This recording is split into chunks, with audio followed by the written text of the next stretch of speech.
अस्सलाम वालेकुम। ब्राज़ील नट ट्री। सबसे पहले हम इसकी डायमेंशन जान लेते हैं, यानी इसकी लंबाई मोटाई। इस दरख्त की लंबाई 50 मीटर हो सकती है और इसका डायामीटर 30 मीटर का हो सकता है। अब डायामीटर का यहाँ पर ये मतलब है कि इस दरख्त का जो नीचे वाला हिस्सा है, जिसको हम ट्रंक बोलते हैं, यानी ये लकड़ वाला हिस्सा, इसकी मोटाई 30 मीटर हो सकती है और इस दरख्त का लाइफ स्पैन 500 साल से लेकर 1000 तक हो सकता है। पर ये जितने भी मैंने नंबर बोले हैं ना, ये ऊपर नीचे हो सकते हैं थोड़े बहुत। मैंने जो बोला ये सिर्फ एवरेज है। ये दरख्त रेन फॉरेस्ट में पाया जाता है। अगर हम इसकी जियोग्राफिकल डिस्ट्रीब्यूशन देखें तो ये दरख्त हमें Guianas, Venezuela, Brazil, Colombia, Peru, Bolivia और रियो नेग्रो, ये दरख्त हमें इन कंट्रीज के रेन फॉरेस्ट में देखने को मिल सकता है और ये अमेज़न रिवर के आसपास भी पाया जाता है दरख्त। अब हम इस दरख्त के फ्रूट के हवाले से जानते हैं। इस दरख्त के ऊपर जो फ्लावर लगते हैं वैसे ग्रीनिश या फिर क्रीमी कलर के भी हो सकते हैं या हल्के से गुलाबी रंग के भी हो सकते हैं फूल। तो ये थोड़ा बहुत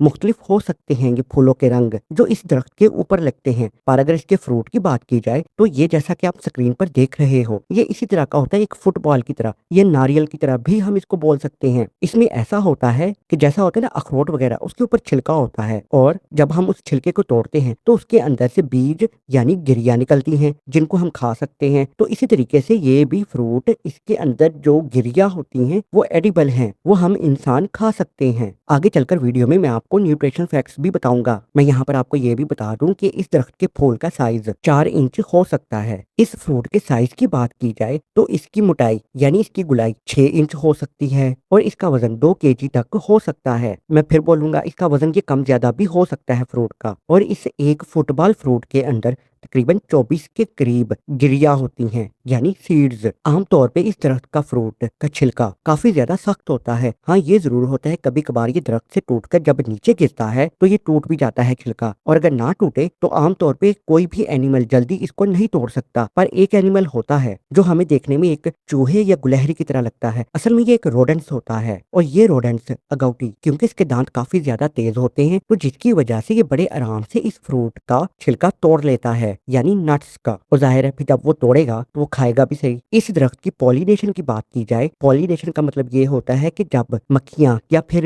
जो उड़ने वाले कीड़े मकोड़े होते हैं वो जब मेल पार्ट्स के ऊपर बैठते हैं तो कुछ दानेदार सी चीजें ना, बीज वगैरह, वो उनको चिपक जाते हैं और फिर वो जब जाकर फीमेल पार्ट्स के ऊपर बैठती हैं तो वहां पर वो फर्टिलाइजेशन होती है, या यूं कह सकते हैं मेल और फीमेल का मिलाप होता है। तो इसको हम बोलते हैं पॉलिनेशन। तो इसमें ज्यादातर जो रोल प्ले करेगी मक्खी वो होती है ऑर्चिड बी। जी हाँ, ये मक्खी काफी ज्यादा रोल प्ले करती है इसकी पॉलिनेशन में। और जब पॉलिनेशन कंप्लीट हो जाए तो तकरीबन 14 महीने के बाद ये एक नट तैयार हो जाता है। अब जैसा कि मैंने शुरू में बोला कि इस दरख्त के नट्स के बीज खाए जा सकते हैं। जी हाँ, बिल्कुल खाए जा सकते हैं, पर इस शर्त ये है कि कोई फल हो सकते हैं ना कि ये बॉल फुटबॉल जो है ये नीचे गिरी हुई हो और इसका छिलका टूटा हुआ हो, तो फिर तो हम इसको उठा के नहीं खा सकते क्योंकि वो जाहिर है कंटेमिनेटेड यानी गंदे हो सकते हैं। पर हाँ, हम इसको दरख्त से उतार कर खा सकते हैं। और अगर न्यूट्रिशनल फैक्ट्स की बात की जाए तो अगर ये पूरा नट हो तो इसमें तकरीबन एवरेज जो अमाउंट होती है ना न्यूट्रिशन की वो हो सकती है, कार्बोहाइड्रेट्स होते हैं इसमें 12.27 ग्राम, फैट्स हो सकता है 66.43 ग्राम हो सकता है, प्रोटीन हो सकती है इसमें, अमाइनो एसिड्स होते हैं, विटामिन और मिनरल्स वगैरह होते हैं इसमें वाटर कंटेंट, पानी की मिकदार 3 ग्राम होती है और सबसे ज्यादा इसमें सेलेनियम पाया जाता है। जी हाँ, अब यहाँ पर आता है थोड़ा सा मसले की बात। वो इस तरीके से हम इन बीज को तो खा सकते हैं पर क्योंकि इस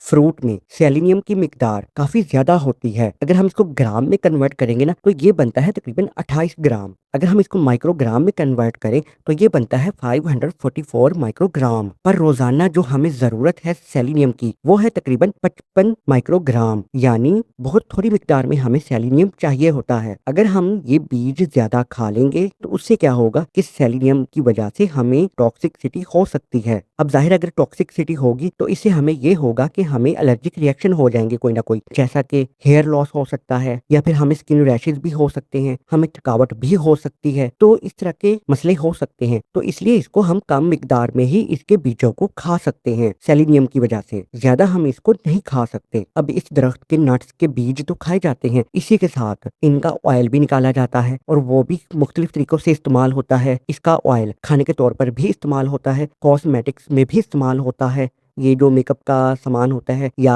ये होता है ना लोशन क्रीम्स वगैरह, इसमें भी होता है, साबुन वगैरह में या फिर शैम्पू वगैरह में भी इसका इस्तेमाल हो सकता है, या फिर इसके ऑयल का इस्तेमाल पेंट बनाने में भी हो सकता है। इसके अलावा किसी भी चीज़ को लुब्रिकेट करना हो तो तब भी इसके ऑयल का इस्तेमाल किया जा सकता है। वैसे मैं यहाँ पर आपको ये भी बता दूँ कि इस दरख्त की जो छाल होती है, मतलब इसका जो बाहर वाला हिस्सा होता है, ये आमतौर पे ग्रे कलर का होता है और ये काफ़ी स्मूथ होता है, इतना ज़्यादा खुरदरा नहीं होता, ये बहुत कम रफली होता है और इस दरख्त की लकड़ी का इस्तेमाल भी काफ़ी ज़्यादा किया जाता है। कंस्ट्रक्शन के तौर पर भी इस्तेमाल हो सकता है इसकी लकड़ी का। जैसा होता है ना कि वो छतें वगैरह बनाई जाती हैं या फिर कोई अलमारियाँ बनाई जाती हैं, फर्नीचर के तौर पर भी इसका इस्तेमाल किया जाता है इसकी लकड़ी का। तो इस तरीके से इस दरख्त को काटा भी जाता है। अब क्योंकि हमने जब इस दरख्त की लकड़ी का इस्तेमाल करना हो तो फिर ज़ाहिर है इस दरख्त को काटा भी जाएगा। तो यहीं पर एक मसला भी आता है, यानी डिफॉरेस्टेशन का। अब ज़ाहिर है जब हम इस दरख्त को ज़्यादा से ज़्यादा काटेंगे तो इस दरख्त का नंबर भी कम होता जाएगा। तो इस तरीके से ये दरख्त खतरे में पड़ सकता है। फिलहाल के लिए तो नहीं। और अब बिल्कुल आखिर में, ब्राज़ील नट ट्री तो इसको बोला जाता है, पर इसके अलावा इसको चेस्टनट ट्री भी कह सकते हैं और अमेज़ोनियन नट ट्री भी बोल सकते हैं इसको। ये भी इसी दरख्त के नाम है। तो खैर, अगर आपको ये वीडियो अच्छी लगी हो तो इसको लाइक कर सकते हो, कमेंट में अपनी राय दे सकते हो, कोई सवाल भी पूछ सकते हो और चैनल को सब्सक्राइब भी कर सकते हो। तो मिलते हैं नेक्स्ट वीडियो में, तब तक के लिए अल्लाह हाफिज़।